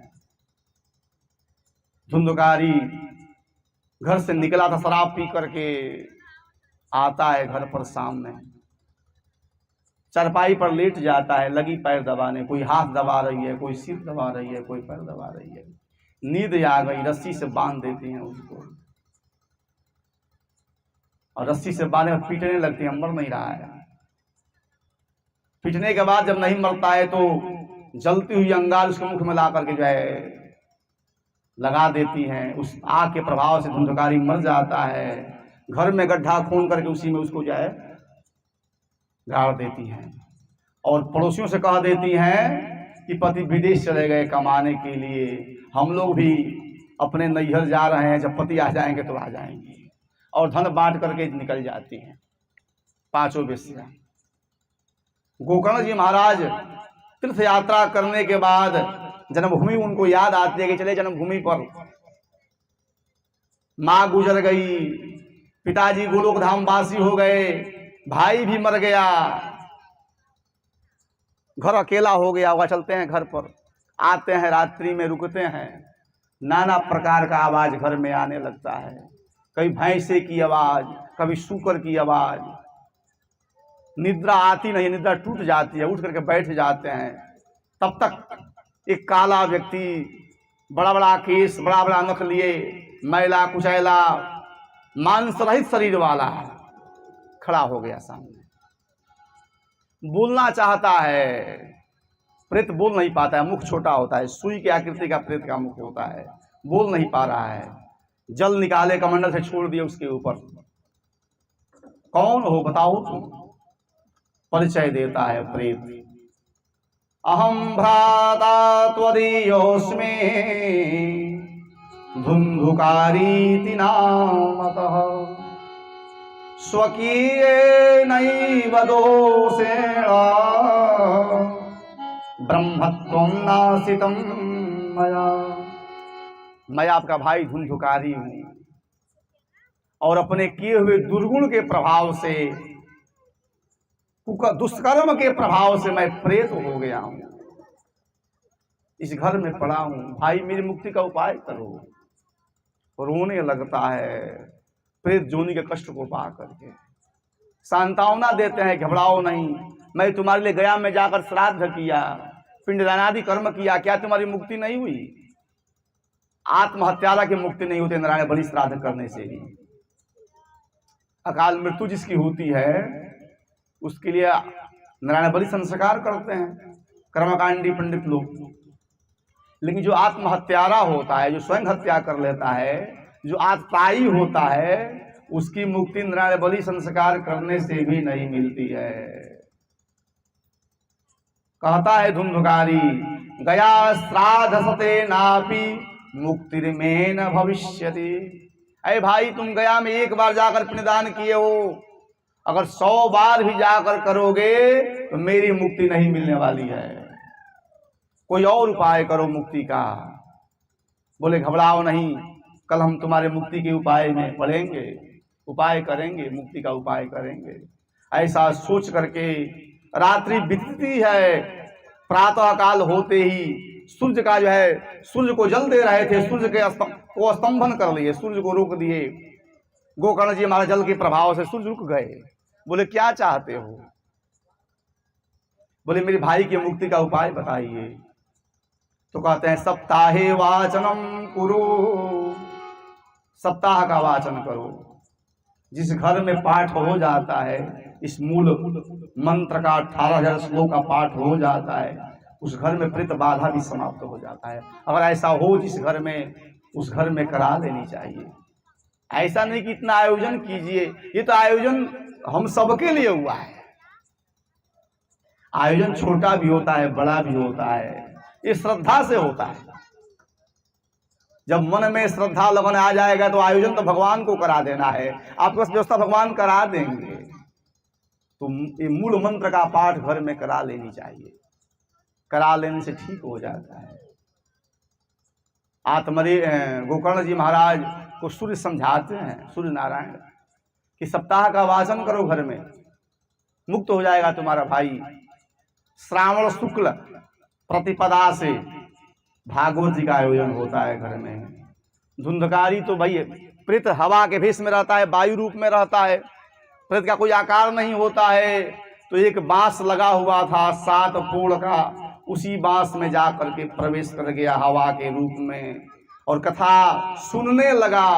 पहले दिन के कथा के प्रभाव से पहला ग्रंथि फटी, दूसरे दिन से के प्रभाव से दूसरा ग्रंथि, तीसरे दिन के प्रभाव से तीसरा ग्रंथि, ऐसे करते करते 7 दिन के प्रभाव 7 ग्रंथि फट जाती है और सुंदर जो है पीताम्बर वेश धारण किए हुए चतुर्भुज धारण कर ले, चतुर्भुज बन जाता है, भगवान का रूप आ जाता है और प्रकट हो जाता है। कहता कि धन्या भागवती वार्ता प्रेत पीड़ा विनाशिनी। धन्य है भागवत की वार्ता, धन्य है भागवती कथा जो प्रेत पीड़ा को मुक्त कर दी, प्रेत पीड़ा को समाप्त कर दी। बोले तुम कौन हो भाई? मैं आपका भाई धुंधकारी हूं। आपके कथा के प्रभाव से जो मेरा प्रतत्व था समाप्त हो गया, मैं सुंदर हो गया हूं और भगवान के धाम को जा रहा हूं, भगवान के रूप को पा करके। गोकर्ण जी बोले, जो भगवान के पार्षद आए हुए थे उस पार्षदों से बोले, कथा तो बहुत लोगों ने सुना, मुक्ति एक की क्यों हो रही है? बोले, यह एकाग्र रूप धारण करके एकाग्रता से कथा सुना है। अगर एकाग्रता से कथा सभी सुने, सभी की मुक्ति हो जाएगी। एकाग्रचित्त होकर कथा सुननी चाहिए। एकांत का मतलब जानते हैं क्या होता है? एकांत का मतलब ऐसा मत सोचिए कि हम अकेले बैठ जावे घर में जा करके, एकांत हो गया। एकांत का मतलब होता है एक में सबका अंत हो। एकांत का मतलब परमात्मा होता है। आप कहीं भी रहिए, ध्यान चित्त हो करके, ध्यान लगा करके एक पल के लिए, 1 मिनट के लिए, 5 मिनट के लिए, 10 मिनट के लिए परमात्मा का चिंतन कीजिए। वो भी न हो सके तो सोने के पहले एक बार प्रभु के नाम का स्मरण कर लीजिए और बिछावन छोड़ते समय एक बार प्रभु के नाम का स्मरण कर लीजिए। नारद जी को अहंकार हो गया था। नारद का अर्थ होता है नारम ज्ञानम ददाति अज्ञानम खंडयति इति नारद। नार का मतलब ज्ञान होता है और दो मतलब देना। जो ज्ञान को देता है, अज्ञान का खंडन करता है, उसे नारद कहते हैं। या कहावत में आते कि नारद जिसकी बात रद्द न हो उसे नारद कहते हैं। ये भी अच्छा अर्थ है, बढ़िया अर्थ है ना ये, जिसकी बात। अरे नारद जी ऐसे व्यक्ति हैं जिस घर में झगड़ा न होता वहां झगड़ा लगा देते हैं। आज जिस घर में झगड़ा समाप्त न होने वाला हो कभी वहां समाप्त हमेशा के लिए कर देता है। ऐसे नारद जी हैं महाराज। नारद जी के उपदेश से पार्वती जी को पुनः शिव जी प्राप्त हो गए। नारद जी का उपदेश था। नारम ज्ञानम ददाति अज्ञानम खंडयति। नारद जी के अंदर अहंकार आ गया। एक बार सोचे कि भाई हम 24 घंटा भगवान का नाम लेते हैं, नारायण नारायण जपते हैं, प्रभु के भक्तों की सूची में सबसे आगे मेरा नाम होना चाहिए, होगा भी। चले गए लिस्ट को देखने के लिए तो प्रहलाद, ध्रुव इत्यादि नाम लिखा था।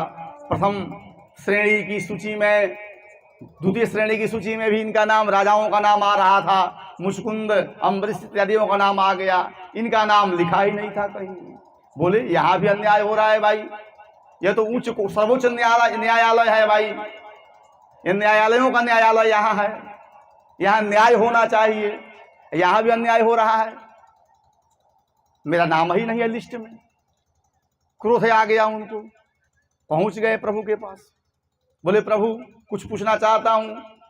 परमात्मा जान गए क्या पूछेंगे। बोले कि मेरा काम कर दीजिए नारद जी और आकर के तब पूछिएगा।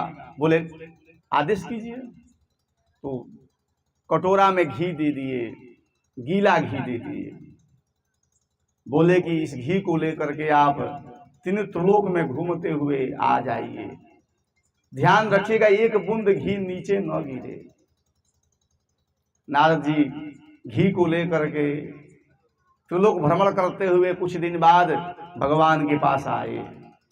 आकर के घी तो नहीं गिरा था, एक बूंद भी घी नहीं गिरा था।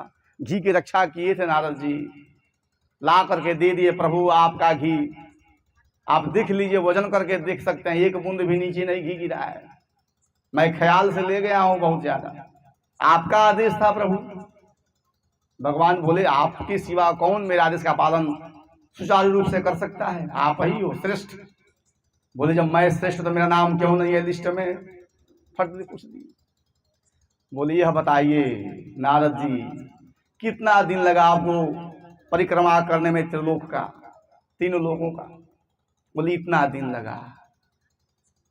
काम क्या था आपका? घी की रक्षा करना, घी न गिरे। इसके अलावा और कोई काम भी आप किए?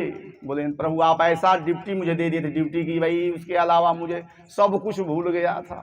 आप भी भूल गए थे, आपका नाम लेना भी मैं भूल गया था। भगवान बोले यह बताइए नारद जी, एक घी को लेकर के आप मुझे भूल गए, जिसको मैं 5-5 परिवार दिया हूँ, 10-10 परिवार दिया हूँ, वह 10 परिवार का ख्याल रखते हुए 2 बार मेरा नाम कम से कम ले रहा है। वह श्रेष्ठ है कि आप श्रेष्ठ हो? नारद जी चुप हो गए। बोले प्रभु वही श्रेष्ठ है। तो सोने के पहले एक बार परमात्मा का नाम ले लिया जाए, बिछावन छोड़ने के समय में एक बार नाम ले लीजिए। बिछावन पकड़ते समय और छोड़ते समय बस 2 बार भी व्यक्ति अगर नाम ले ले, अगर दिन में ध्यान व्यक्ति ध्यान न करे, उपासना न करे, उस समय की बात बताते हैं। वैसे जो रिटायर हो चुके हैं उम्र से, उनको तो इसी में लगना ही चाहिए। एक थे जो है वृद्ध व्यक्ति, एक महात्मा मिले तो कहे कि आप बाबा हो जाइए, क्योंकि आपके बाबा होने का उम्र हो चुका है, अपने आप को बाबा मान लीजिए आप। बोले हम तो चाहते हैं कि बाबा हो जाए, क्योंकि मेरे जब बेटा का बेटा आता है, नाती, तो कहता है बाबा, तो मेरी इच्छा होती है कि हम बाबा बन जाए। लेकिन कभी जब मेरी बेटी आ जाती है, उसका जब बेटा आता है तो कहता है नाना अभी मत बनिए, तो हम नाना बन जाते, रुक जाते हैं, बाबा नहीं बन पाते हैं। तो जब तक जो है परिवार से विरक्ति नहीं आएगी, तब तक परमात्मा के प्रति आसक्ति नहीं आती है। और दोनों को बनाना हो तो घर में ही रह करके अपने आप को एकांत मान करके परमात्मा का नाम लिया कीजिए। 2 बार कम से कम लीजिए।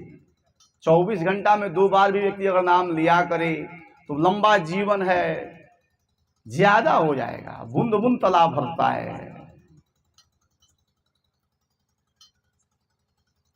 श्रावण शुक्ल सप्तमी को गोकर्ण जी कथा पूर्णाहुति होती है, धुंधकारी भगवान के लोक को जाता है, और पुनः नवमी से कथा प्रारंभ हो जाती है गांव वालों के लिए। पुनः कथा होती है, पूर्णिमा के दिन पूर्णाहुति होती है। आकाश से विमान 2 आता है, एक गोकर्ण जी के लिए आता है और एक गांव वाले के लिए आता है। और भगवान स्वयं प्रकट होते हैं उस कथा में और कहते हैं कि कथा में तो हम आएंगे, लेकिन यह नहीं बताएंगे कब आएंगे। जो कथा में आता है श्रोता बन करके, उसको ठाकुर जी का दर्शन भी हो जाता है। भले दर्शन समझ में न आवे, लेकिन दर्शन का लाभ प्राप्त हो जाता है बंधु। इसलिए कथा में सुनने की अपेक्षा यहाँ आने का अधिक फल है, अधिक महत्व है। आप लोग आइए। थोड़ा सा माइक इत्यादि की व्यवस्था कमजोर है, कल से वो भी सुदृढ़ हो जाएगी। और आज कथा में लेट हो गया, क्योंकि प्रथम दिन है। कल से 7:30 बजे हम लोग बैठ जाएंगे कथा में, ताकि नींद भी न आवे। नींद भी आने लगी है कुछ लोगों को, श्रोता को नींद न आवे कि नहीं जी। इसलिए आइए आरती करते हैं और कल हम लोग 7:30 बजे बैठेंगे और ठाकुर जी का नाम लेंगे। जो है जब तक नींद न आवे तब तक नाम लिया करेंगे। चलिए 2 पल प्रभु के नाम का संकीर्तन, फिर आरती। आइए।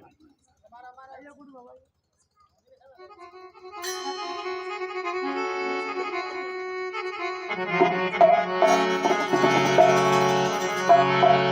राधे राधे राधे राधे जब चले आए राधे राधे जब चले आएंगे आएंगे बिहारी चले आएंगे बिहारी आएंगे बिहारी चले आएंगे बिहारी आएंगे बिहारी चले आएंगे बिहारी आएंगे बिहारी चले आएंगे बिहारी राधे राधे राधे जब चले आएंगे बिहारी राधे राधे जब चले आएंगे बिहारी राधे राधे जब चले आएंगे बिहारी राधे राधे जब चले आएंगे बिहारी राधे राधे राधे राधे जब चले आएंगे बिहारी प्रसाद मांगे, प्रसाद प्रसाद बांटे वाला राधा रानी चंदा चकोर है मुरारी राधा रानी चंदा चकोर है मुरारी राधा रानी चंदा चकोर है मुरारी राधा रानी चंदा चकोर है मुरारी राधे राधे राधे राधे जब चले आएंगे बिहारी राधे राधे जब चले आएंगे बिहारी राधा रानी मिश्री तो स्वर्ग बनवारी राधा रानी मिश्री तो स्वर्ग बनवारी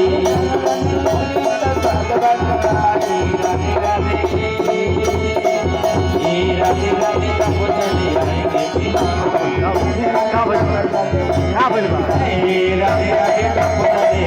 बिहारी राधे राधे तब चले आएंगे बिहारी राधे राधे तब चले आएंगे बिहारी राधे राधे तब चले आएंगे प्रेम धृति कृष्ण भगवान की जय। सच्चे दरबार की जय। सभी भक्त लोग अपने अपने स्थान पर खड़े हो जाए आरती हो जाए। आरती में आप लोग प्रसाद लेकर के जाइएगा। कुछ लोग ऐसे चले गए, बिना प्रसाद ले चले गए। प्रसाद लेकर के ही आप लोगों से साग्रह निवेदन है कि प्रसाद लेकर के ही जाइए। कुछ लोग ऐसे चले जा रहे हैं और दूर बैठ रहे हैं। नज़दीक में बैठिए, बस नज़दीक बैठने का ज़्यादा लाभ होगा। हाँ, आरती आरती। श्री भागवत भगवान की है आरती आरती पापियों की पाप है आरती भागवत भगवान की है आरती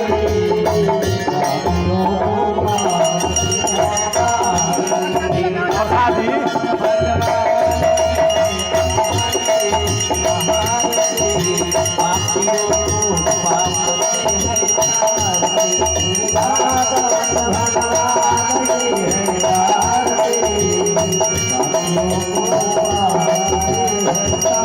ही अमर ग्रंथे मुक्ति पंथे पंचम के निराला है नव ज्योति जलाने वाला नव ज्योति जलाने वाला ज्योति जलाने वाला ये अमर ग्रंथे पंथे पंचम के निराला है नव ज्योति जलाने वाला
गीत पावन पुनीत पावन बाबा ही हर घर से कराने वाला घर से कराने वाला घर से कराने वाला है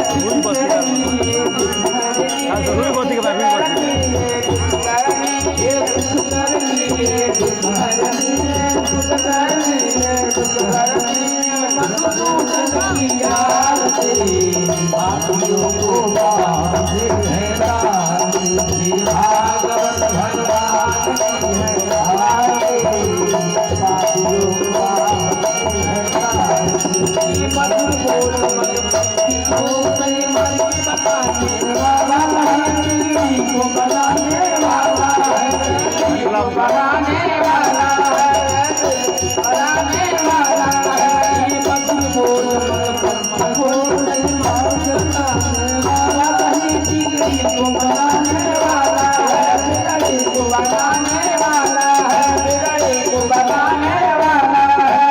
राम ही घनश्याम ही श्री राम ही घनश्याम ही श्री राम ही घनश्याम ही श्री राम ही घनश्याम ही प्रभु महिमा की आरती, पापियों को बांधे है आरती, भागवत भगवान की है आरती, पापियों को बांधे है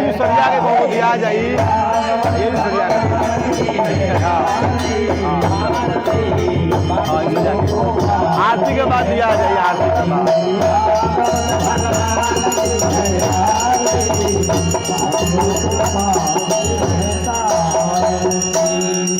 ओमाराधिक्यं भूमियो परितो निधाय जलेन शीतलीकरलं पुष्पैः देवताय वन्दनं सर्वात्माय वन्दनं ग्रहणं मन्त्रवसवाञ्जलिः ओम निजनमय जन्तदेवास्तानि धर्माणि प्रथमान्यासन्नते हनाकर्महि पूर्वे साध्याः देवाः नाना सुगन्ध पुष्पाणि पुष्पाञ्जलिर्मया दत्तः गृहाणः परमेश्वरः परमेश्वरे मंत्रपुष्पाञ्जलि समर्पयामि। बोलिए भागवत भगवान की जय, भागवत भगवान की जय, श्री व्यास जी महाराज की जय। नमः पार्वती पतये हर हर महादेव। बोलिए प्रसाद लेकर जाइए, प्रसाद लेकर अपने जाइए। सभी लोग आप लोग वहीं बैठ जाइए, प्रसाद लेकर के अपने घर को जाइएगा। वहीं बैठ जाइए, जो जहाँ भी है आप लोग वहीं रुके बैठ जाइए। हाँ, प्रसाद लेकर सभी लोग के पास प्रसाद जाएगा, आप लोग प्रसाद लेकर के पुनः अपने घर को जाइएगा। पुनः कल 6:30 बजे से 7 बजे से पुनः कथा आरंभ हो जाएगा। आप लोग 6:30 बजे तक पंडाल में आने का कष्ट करें। पैसा ले ली, पैसा अब ले ली, पैसा ले ली, पैसा नहीं हो। देखिए तो लक्ष्मी जी की कृपा होता, लक्ष्मी की कृपा होता है। 7:30 से 9:30 कर दे, 2 घंटा कर दीजिए, क्या दिक्कत बा? 7 बजे दिन रहता, 7:30। हाँ हाँ हाँ, धर्मानुरागी कथा प्रेमियों से आग्रह है कि आप लोग 7:30 बजे यहाँ उपस्थित हो जाइए। हमारे संगीत कलाकार लोग 7:30 बजे उपस्थित हो जाएंगे, 7 बजे आ जाएंगे लोग। आप लोग आ जाइए, आप लोग आ जाएंगे, आप लोगों से शोभा है। आप लोग जितना देर बैठेंगे उतना ही देर कथा चलेगी। ऐसे जो है कथा में तो लिखा है, कथा में भीड़ की आवश्यकता नहीं है, भाव की आवश्यकता है। लेकिन भीड़ भी जरूरी होता है, भीड़ होगा तो कहने वाले का मन लगेगा। इसलिए आप लोग रहेंगे तो ठीक रहेगा। आप लोग आइए, कृपा करके ही आइए, लेकिन आइए। ओम नमः पार्वती पतये हर हर महादेव। और हमारे माइक वाले महोदय से आग्रह कि थोड़ा सा इसको भाई इसकी व्यवस्था थोड़ा सा सुंदर कीजिए। हाँ हाँ, आवाज दूर में नहीं।